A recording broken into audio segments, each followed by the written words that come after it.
दीपेश छेलो bubble Balram संगे छोरा नरेश छेलो गे छोरी तू छोरी तू छोरी तू छोरी तू छोरी तू छोरी तू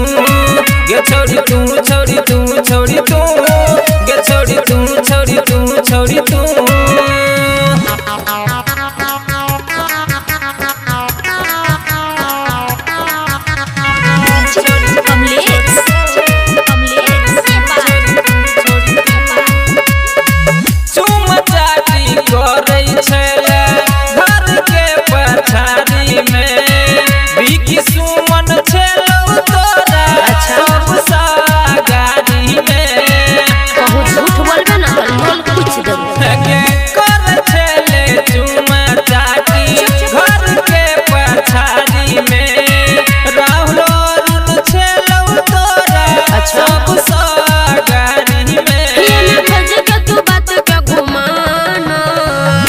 दीपेश छेलो विक्रम सुमित छेलो मनीष सुभाष संगे छोरा जही छेलो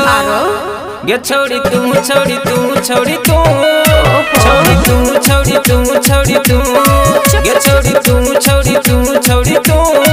गे छोरी तू छोरी तू छोरी तू